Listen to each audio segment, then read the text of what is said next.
Hi, this is Melanie Geralds for Bass City Beat. Winter is approaching, and that means that many of us will be spending more time indoors. But some local senior citizens have found a great way to spend their time.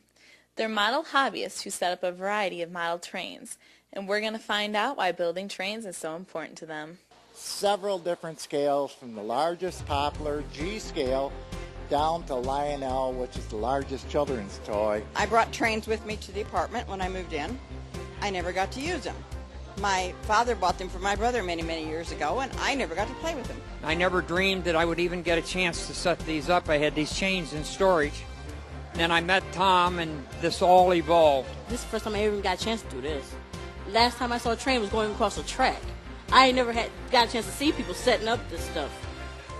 So this was something something I was glad I got into, as far as just donating a little train that I have. It's a little baby Southern Pacific. I don't know if they put it up somewhere over there or something. So that helped them kind of, something, I've had a love of trains since youth, so it's like I figured I could get back to those who also love trains or help them out with it. I think it did. My mother lives here in the complex, in the building, and told me about one of the neighbors having a little train fest, little get-together, and I like trains, so I had to see it, so simple as that.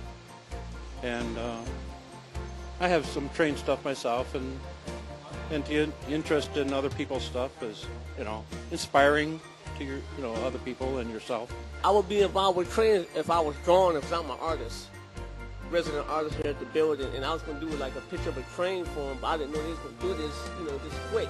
It was on a spur of the moment thing, but it's fascinating to watch. Look what you have to set up to get it running. I mean, how long do you think it would take to put this up if you got it like at 5 o'clock in the morning? I mean, I would say it would take like 3 hours at least. At least 3 hours. Oh, yeah, it drives you crazy. Yeah. Find motor skills? No, I let Tom do that. He takes care of the motor skills. I just run the train, like to turn them on and off, stuff. Put them together. But we've been crawling around since 6:30 this morning putting trains together. It's unique. It's fascinating to see what it takes to actually put up a whole train set. But this is nice here. Fascinating. Very fascinating. As a kid, I had my Lionel.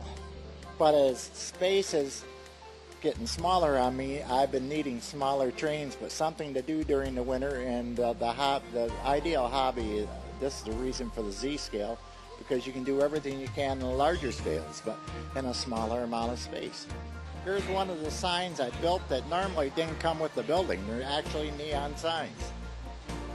And these are powered by 2 AAA flashlight batteries.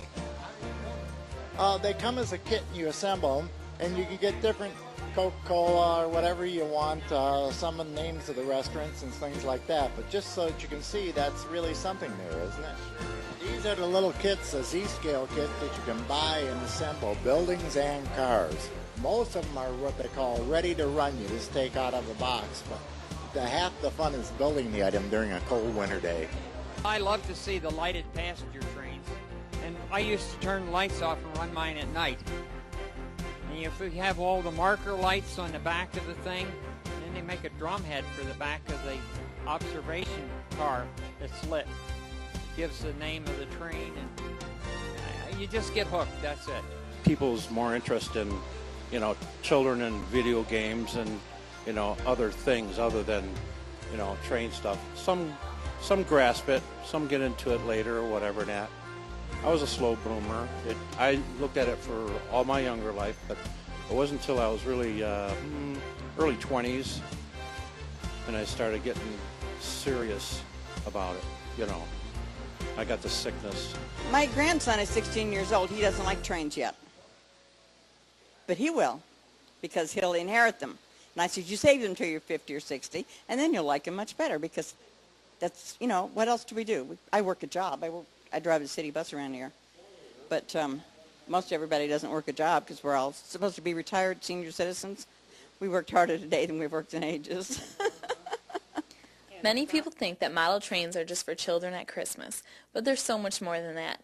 They're a passion for many, and it's nice to see the happiness that they can bring. And hopefully one day we can all appreciate them. For Bass City Beat, I'm Melanie Geralds.